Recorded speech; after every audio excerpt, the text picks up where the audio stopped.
this session, I would like to invite Gabrielle Stopp, Executive Director at Global Equity Organization, to take up the stage and take us through the content she would have prepared for this. So, welcome, Gabby.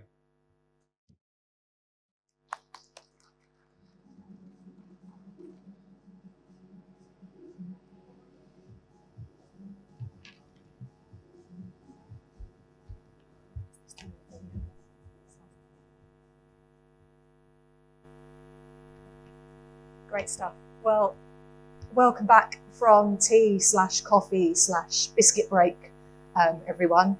I am hugely grateful to the team at Capita for allowing me to come and speak to you today. And as ever with me, I'm a lifelong learner. My husband would say I'm a compulsive learner. I'm always studying for something. I'm always working towards another exam, another qualification. And I also learn in other ways. And some of the things I've learned today are my home name. Now, home name is not really an expression we use back in the UK. My nickname is Gabby, and that's also my home name. So delighted for you all to call me that rather than Gabrielle, which is my given name, and I only usually get called that when I'm in trouble with my dad. I'm 47, but I can still be in trouble. Other things that I've learned today have been that paneer is so much more delicious here than even back in the UK. That's been a revelation for me. Lovely food today, thank you. And the third and final thing, well, maybe not the final thing, but probably the most important thing that I've learned is that I should have opened with a cricketing metaphor. Lucky for me, my 11-year-old son is cricket mad. So I've absorbed a bit from watching him practice, seeing him in the nets at this time of year. And so if you would consider our opening keynotes, Luis Miranda and S. Venkat as the opening batsmen, the Virat Kohli or Rohit Sharmas of today's lineup, I'm a couple of sessions before the end of the day, so I'm not quite good enough to be a middle order batsman. And I'm probably not quite a night watchman, but I will do my very best for you today, and I hope you enjoy the session. I'm going to go through some of these slides at speed because we've got quite a limited time frame. I would welcome questions at the end. I just ask that you don't bowl me any Yorkers or Googlies, please, because there have been some really tough questions coming at some of our speakers. Okay. This is our agenda. I'm going to introduce Geo to you, and then I'm going to talk a lot more about our Global Share Plans ranking study. We're going to look at country rankings across 5 key factors, and these 5 key factors or dimensions are the kind of things that make it easier or harder to operate an employee share plan in different countries around the world.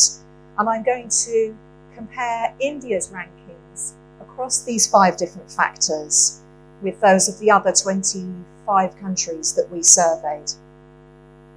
I'm then going to talk a little bit about the regional rankings perspective if I get time, and then I'm going to finish up with telling you how to get a copy of this study if you found my session exciting and intriguing and compelling, so no pressure. Okay. GEO was founded in 1999. We're a non-profit membership organisation, and our mission is to advance the cause of employee share ownership globally. We want to support our members in this objective as well. And if you want to talk about why you end up in employee share plans, as I did, the answer is, well, entirely random and entirely by accident. But I've stayed in it for 20 plus years on purpose. Very early on in my career, I had an experience where I was running one of the UK's largest share save schemes at a supermarket called Tesco. And there were about 40,000 employees in this particular scheme. And we had a 3-year scheme mature. And the average employee gain was £35,000. Now, that probably was about 3 times what the average employee at Tesco could earn in a year. And I saw at first hand the difference that made, not just to employees, but also to their families and to the communities that they lived in. And I'd like to think it has a ripple effect for society at large. So if you want to know about why I get up every morning, bouncing full of energy, wanting to get into my emails, that's why. I'm also an equity geek, an equity nerd, and I love the subject matter. Today has been heaven. I've just immersed myself in learning about a really different perspective on equity. This is a little bit, well, it's quite a lot actually, about what GEO makes special. And I won't bore you with all of the details, but we do have about 5,000 members around the world in 60 plus countries. And I'd like to think that we deliver great benefits to those members. And one of those benefits is the Share Plans Ranking Study. So our study surveyed subject matter experts, so tax advisors, lawyers, issuers, in 26 countries this time round. And we asked them to complete a questionnaire with 28 questions across those 5 dimensions, those 5 things that make it difficult or easy to run an equity ownership plan in different countries.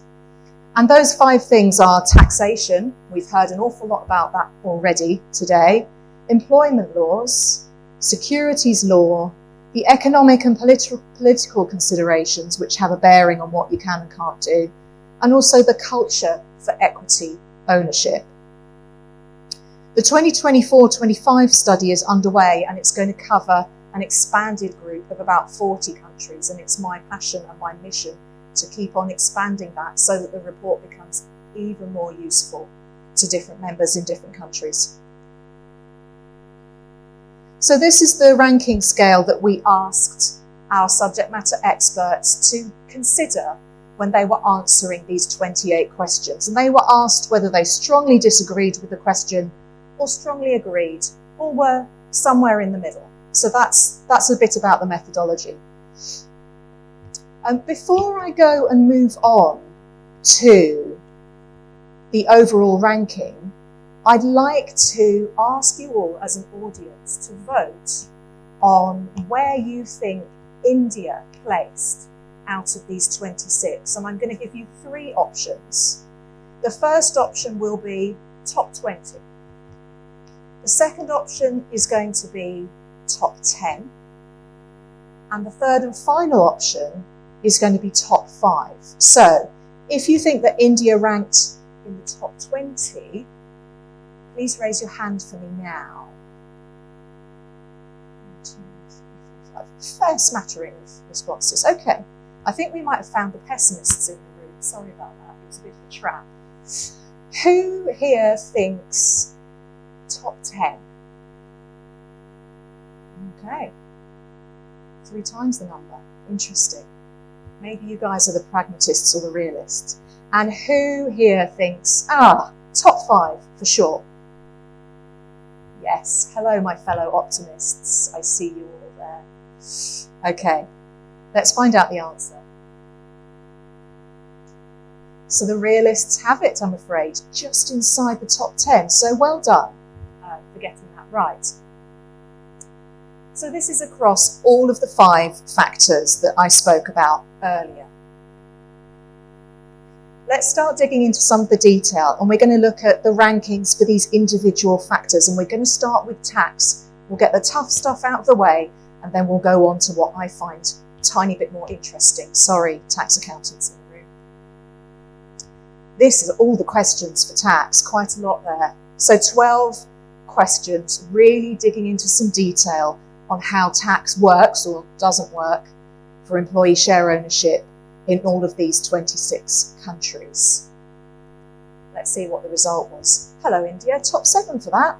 That's pretty good as scores go. There are others that are ahead on taxation.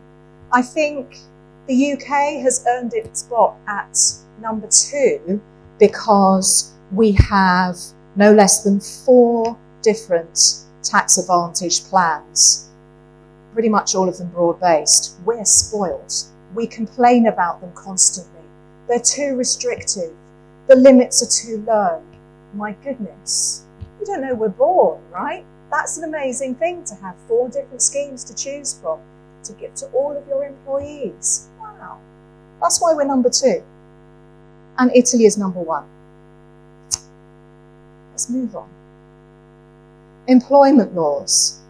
So this is really important for an employee share scheme, not only because it describes the relationship between employer and employee, but it also sets out circumstances where an employee might have to forfeit their shares, a scheme that they have been receiving awards under. You know, if they take a leave of absence, how does that impact their share awards? Okay, so let's have a look. And on this ranking, India is number 10 on the list. I have to say, some of these rankings may be a little bit surprising, but I think to get top 10 on everything so far is a pretty good result. Employment laws, I suppose here, and I'm kind of translating some of the report findings, it's not my primary research here. Laws are quite friendly to employees that are seeking long leaves or sabbaticals. They're far less forgiving in the UK. And there are rules which restrict variations in plan terms which are detrimental to employees' interests. Even if they get improved by shareholders, those aren't permitted either. So fair enough. There's a fair amount of protection for employee shareholders.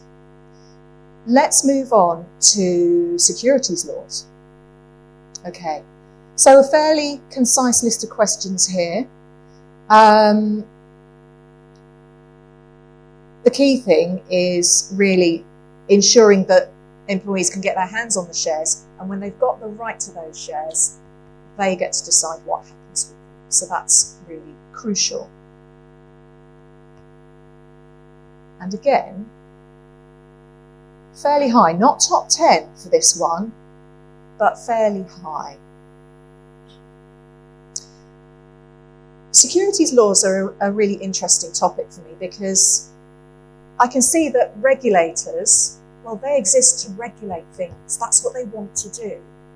And sometimes that can feel a bit annoying if you're trying to do something that pushes against the restrictions that they're placing on you. But I think it's always worth considering the why. And a securities exchange regulator wants to preserve the integrity of that market. It's all about preserving shareholder value, giving investors confidence and attracting that inflow. So I think it's worth bearing that in mind. That's not to say that everything should stay the same forever and the status quo should be preserved forever and a day. Change is really important, and when we're talking about change in the context of broad-based employee share schemes, that's a really important thing to be thinking about.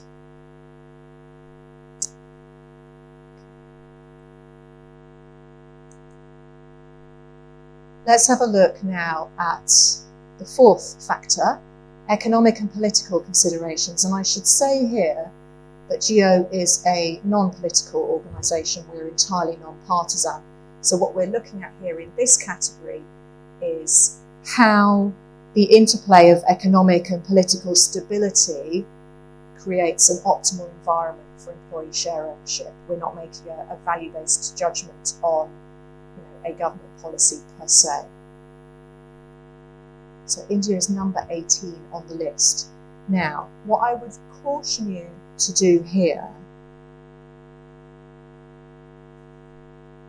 is to have a look at the range of scores. 18 is a bit surprising, maybe a bit disappointing considering the top 10s and the rank, 12th rank that we've been looking at so far. But don't get hung up on that, because look at the range of scoring from number 1 on the list, Switzerland, to number 18 on the list. We've got 0.75. That's a really narrow range. It's really close. We're dealing with quite fine margins here. I mean, India's the world's largest parliamentary democracy,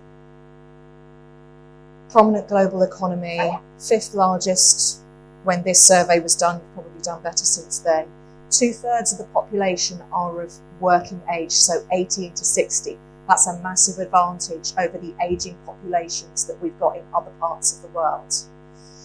English-speaking workforce, investor-friendly economic policies, and the world's second largest population of startups. So all in all, a really attractive place to be. The only missing piece of the puzzle, from my perspective, is having some tax-advantaged incentives for broad-based employee ownership. Those that give an incentive to the company and those that give an incentive to the employee as well. That's what I would love to see more of. But that might be where our Geo chapter can help you. The last, but I think the most important factor, is what the culture for equity ownership is like. And there's only 2 questions on it. It's one of those, I won't call it intangible because you know it when you see it. It feels quite definite when you're in a company that has a good equity ownership philosophy. But there are just 2 questions here. Does the country have a share ownership culture?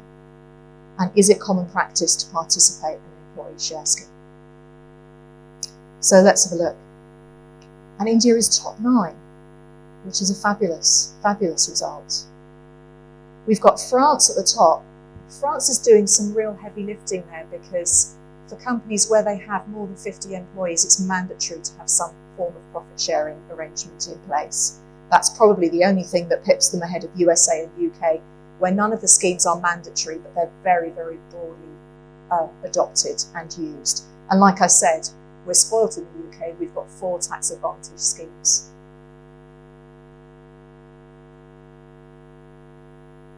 So let's take a quick look at, actually, I'm going to move back a slide, apologies. India is in 9th place here, but I think that if the government and SEBI adopt some incentives for companies and employees that want broad-based employee share ownership, I think you will go way up the list and you will be challenging the UK and the USA and the French before we know it. So I would love to see that happen. And I think the thing to convince the doubters on, and there are doubters, I've been in the equity compensation or share plans industry for 20 plus years, and we're always being asked and challenged, quite rightly, well, what's the impact of broad-based employee share ownership? What's the business case for it? And I would like to issue a challenge to those who doubt that and say, harking back to my example with the Tesco employees who were in that share save scheme, there isn't a company anywhere that has the budget to deliver that kind of benefit to its employees from its own coffers. £35,000 worth of value per employee. That is the market's doing. A couple of little incentives to make that scheme happen and to make it attractive for the company to offer it. But what government wouldn't want to incentivise that? What company wouldn't want to incentivise its employees and deliver that level of benefit from the market rather than from its own pockets? It's an absolute no-brainer. I know there are things like the accounting charge and the P&L impact.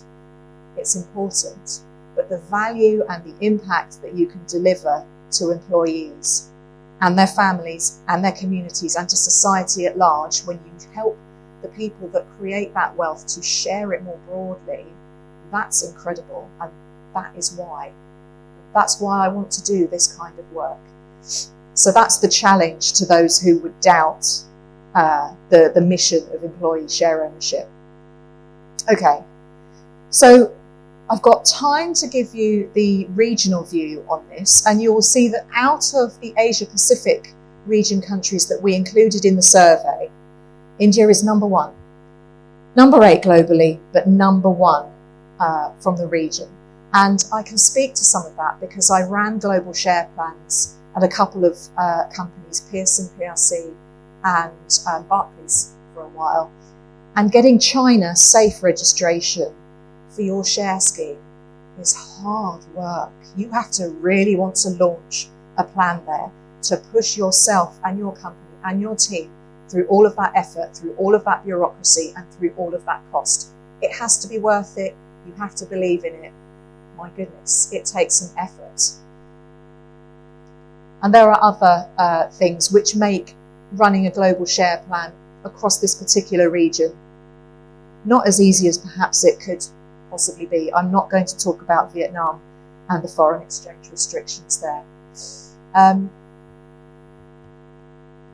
I have some thanks to offer for the study team that put this wonderful piece of research together. Kate Scorer, my colleague from GEO, a team who steered the project, and wonderful working group representatives and individual subject matter experts in all of those 26 countries. I couldn't have stood here and presented anything without all of their efforts. So it's their hard work, certainly not mine. But I'm going to talk now a little bit about GEO and the study. So I've really given you quite a high level view of this report. I've shown you some of the tables, the ranking tables, and I've given you a little bit of narrative around those placings and the kind of topics we're covering. If you want in-depth detail, then that is the report that you need, and you need to join GEO to access it because it's a membership benefit. It's really important that we deliver value to our members. This is one of the ways that we do it. We also deliver value through connecting our members globally. I joined GEO as a member when I was working for Pearson, and that was in 2007-2008. And coincidentally enough, that was when I first got the opportunity to travel to India because Pearson offered a share scheme in India at the time. So I got to fly to Delhi and present to my colleagues there. Feels like a long time ago. But giving you that network and that broader global perspective and connections with people who care about similar things that you do, actually that's a really precious opportunity, and it's one of the things that I've always enjoyed most about GEO. We give you the opportunity to raise your professional profile and to grow your influence, and also to learn and to share your knowledge and to stay up to date on key things that are changing for global equity compensation.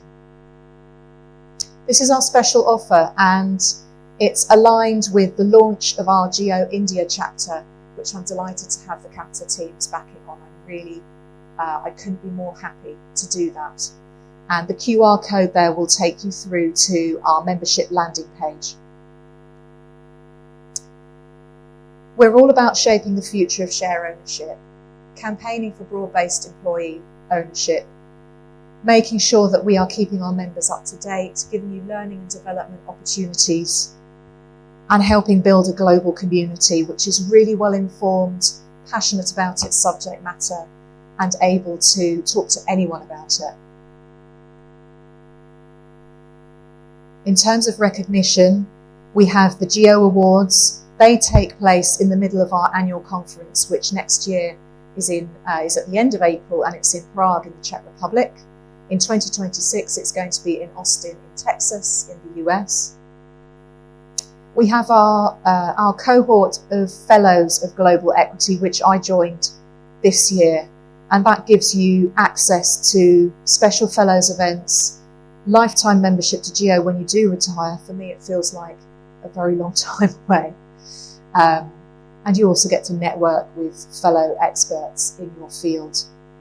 Last but not least, the Future Leaders Programme is one that we launched this year. And this is all about building a talent pipeline for the whole industry. It's a 2-year programme. It's aimed at emerging and mid-career practitioners who have shown commitment to the industry and great potential and want to go to the next level. So if you're interested in that, let me know and I'll share the details with you. You can also find them on our website. And this is a little bit on our upcoming events. I've mentioned most of these already. The only thing I haven't mentioned is probably Bootcamp, which we operate on a virtual basis. So you can access that from anywhere in the world. and it's a great way to get yourself straightened out on all of the share plan essentials that you need to do your role.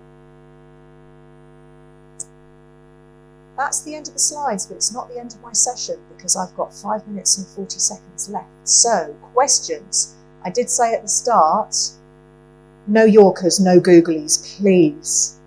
I've drunk too much coffee to be able to cope with that kind of questioning, but I would welcome questions, comments, thoughts from all of you as my audience. There's a question at the back there. Let's get the mic runner over there. This is the nervous bit for me because I have no idea what's coming.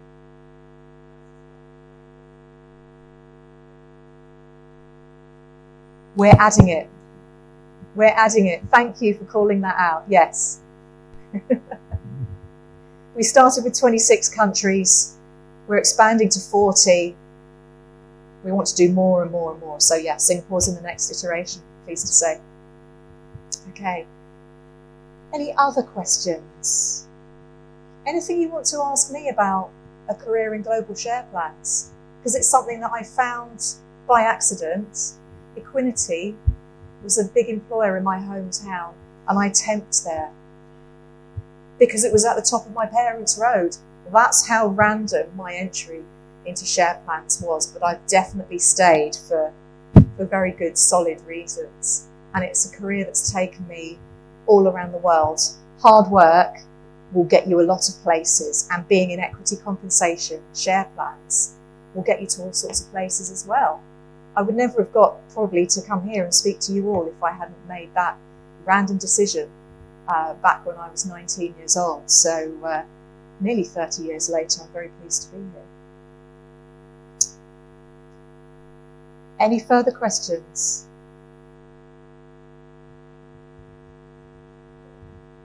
Sorry, there's a microphone coming to you. I can see him, you can't, sorry. Hi, thank you. Hi. For India per se, is there any specific sector which is coming up, like in equity sharing and these share plans? Well, Have you observed anything like that, or is it all across equally distributed in all sectors? So it's fairly well distributed. We do have a different study that we do every year where we survey issuer companies globally across all sorts of different sectors, and they get to tell us exactly what they're doing with their equity plans, all about the design, all about the take-up, and that does include some sectoral industry sector analysis, so I can get you a copy of that.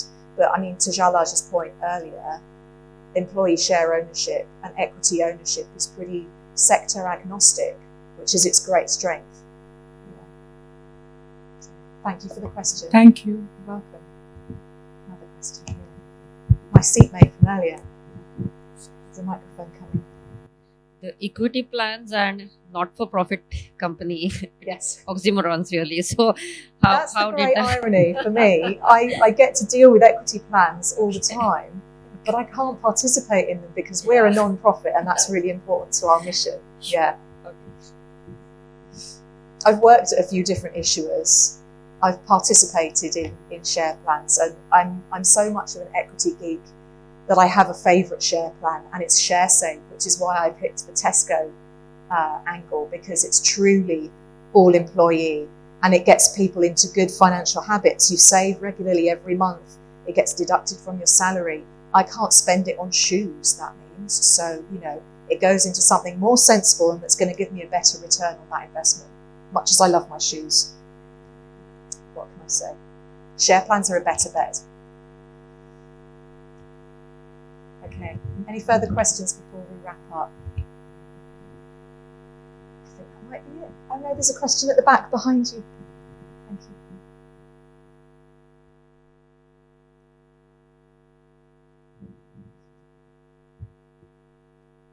Hi, I really enjoyed your overall presentation. But I have a question. Like, when you displayed about the taxation policies in the UK and India, you compared how UK has one of the best taxation policies. You said that you have 4 options to choose from, and you're really lucky for that. We are. But We don't know though. but I am curious to know that when you displayed the position of India being in the political and economic situation, it is in the 18th number. Yeah. Why is the UK on the 14th number? I'm curious about that because that is not something you emphasized on.